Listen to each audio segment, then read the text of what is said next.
Всем привет! Меня зовут Анна Васильева, и я рада приветствовать вас на своем YouTube-канале. Сегодня мы будем готовить с вами пиццу без глютена. Что это значит? Сейчас объясню для тех, кто не знает. На данный момент в наше время очень актуальны рецепты, которые готовятся без глютена, то есть без добавления пшеничной муки. Вместо пшеничной муки мы будем использовать рисовую муку или кукурузную муку, в зависимости от того, какая мука на данный момент есть у вас дома. Эту муку можно сейчас приобрести в любом из магазинов, в той же самой Пятерочке, Магните, они уже продаются. Поэтому никаких проблем с поиском у вас не возникнет точно. И я напоминаю о том, что если вы подпишетесь на мой канал, вы останетесь довольны, потому что у меня только проверенные рецепты. Эти рецепты я испробовала на себе. Вы, если будете готовить по моим рецептам, не допустите ошибок. У вас будут целые продукты и сэкономленное время. И, конечно же, вкусные блюда будут тоже с вами и с вашими близкими. Для приготовления основы для теста нам необходимы будут следующие ингредиенты. Вы сейчас удивитесь, учитывая то, что тесто у нас без пшеничной муки, а мы привыкли есть пиццу из обычной пшеничной муки. Сегодня мы готовим полезную пиццу, но она еще очень вкусная. Итак, мы взяли кукурузную муку, рисовую муку в соотношении 50/50. Обязательно ее нужно просеивать. Для чего нужно просеивать муку? Для того, чтобы наше тесто было более пышным, более воздушным. Если вы этого не сделаете, ничего страшного не будет. Но тем не менее, конечно, лучше просеять.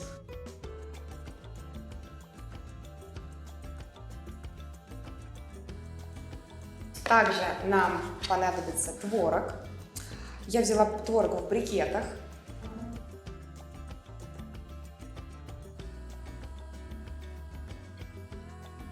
Его жирность 5%.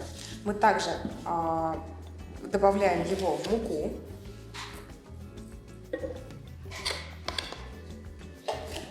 И добавляем половину чайной ложки разрыхлителя.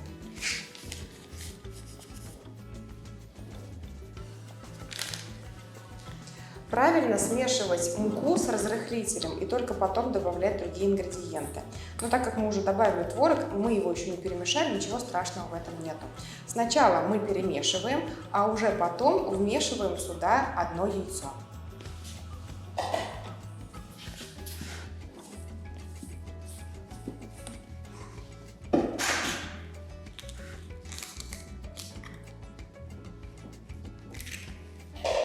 Перед тем, как мы приступим к вымешиванию и приготовлению нашего теста, не забудьте включить духовку на 180 градусов, чтобы она у нас разогревалась.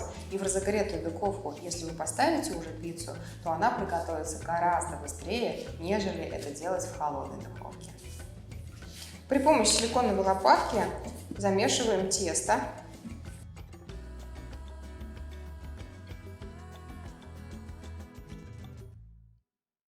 Друзья, чтобы ускорить процесс замешивания теста, я одела перчатки и сейчас буду вымешивать тесто руками.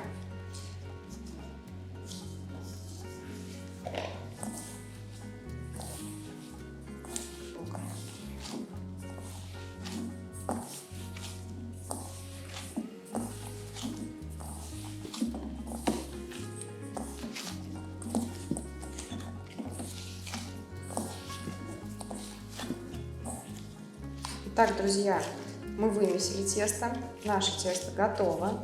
Теперь нам нужно будет раскатать его, не раскатать, а разместить в силиконовую форму или форму, которая у вас есть, и создать такое основание для пиццы. Тесто готово, и теперь мы берем силиконовую форму или любую другую форму. Друзья, если у вас нету силиконовой формы дома или нету круглой формы дома, не отчаивайтесь, это не беда. Дело в том, что вы можете воспользоваться подручными средствами, и об этом, о многих других таких заменах я буду вам рассказывать подробно на своем YouTube-канале, поэтому подписывайтесь, ставьте лайки, буду вам очень за них благодарна. Итак, если у вас нету такой формы, как у меня, это ничего страшного. Можно взять фольгу. Если она у вас утолщенная, это прекрасно. Если она у вас обычная, ничего страшного.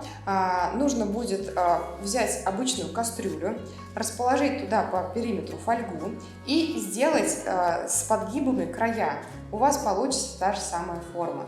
И если у вас она утолщенная, то вам понадобится всего лишь один слой данной фольги. А если нет, тогда 2 слоя фольги вам будет вполне достаточно для того, чтобы у вас такая же форма появилась. Выкладываем туда тесто и начинаем при помощи рук разравнивать по всей поверхности формы. Вот таким вот образом. Главное это делать не торопясь и равномерно, чтобы никаких таких вот у нас трещин не было. Убедились в том, что разровняли тесто, нам можно будет сделать края. Итак, основание нашей пиццы готово. И теперь мы приступаем к начинке, приготовлению начинки. У нас она будет состоять из простых ингредиентов, которые есть, в принципе, наверное, в каждом доме, особенно в летние сезоны. Это помидоры, петрушка, вы можете использовать любую другую зелень, и красный болгарский перец. Также нам нужен будет сыр. Вы можете использовать моцареллу, пармезан или любые другие сыры, которые есть у вас, которые являются вашими.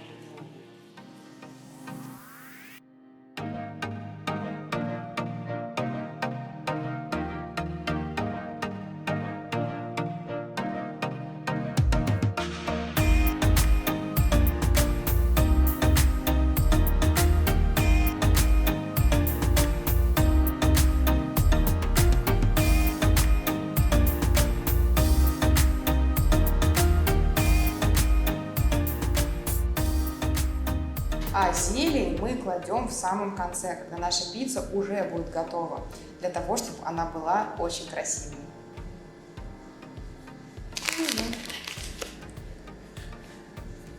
Итак, мы сделали пиццу. Теперь мы ставим ее в духовку на 180 градусов на 25 минут. Наконец-то наша пицца готова. Она немножечко остыла. И сейчас вы можете убедиться, что у нас действительно получилось хорошее, классное тесто, потому что я могу достать его руками и переложить на тарелочку. В принципе, оно очень легко достается, выходит из формы, оно не прилипает. В этом, конечно же, и плюс силиконовой формы. Но даже если у вас фольга, как я вам говорила, вы могли сделать форму из фольги, если у вас нет силиконовой формы, да? И вы также из фольги сможете прекрасно переложить пиццу на тарелочку, когда она немного остынет, для того, чтобы не обжечь руки. Далее мы берем еще немного сыра пармезан. Смотрите, так как сыр у нас соленый, мы не стали добавлять в основание теста соль. Если у вас другой сыр, вы слабо соленый, либо вы любите более соленую пищу, да, вы можете добавить в консистенцию вместе с рисовой, кукурузной мукой и творогом и разрыхлителем. Вы можете также добавить немного соли.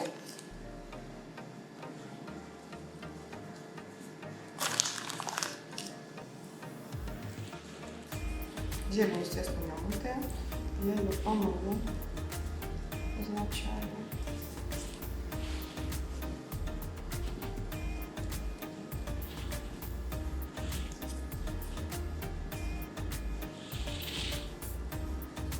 Итак, полезная пицца без глютена, пшеничной муки готова. И всего лишь за 25 минут.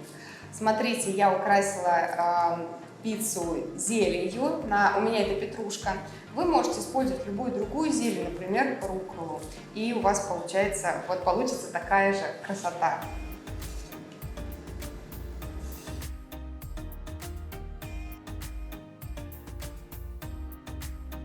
Друзья, а я не прощаюсь с вами, а говорю до новых встреч. Оставайтесь со мной, смотрите еще более интересные видеорецепты, пишите свои комментарии и ставьте лайки. Пока-пока!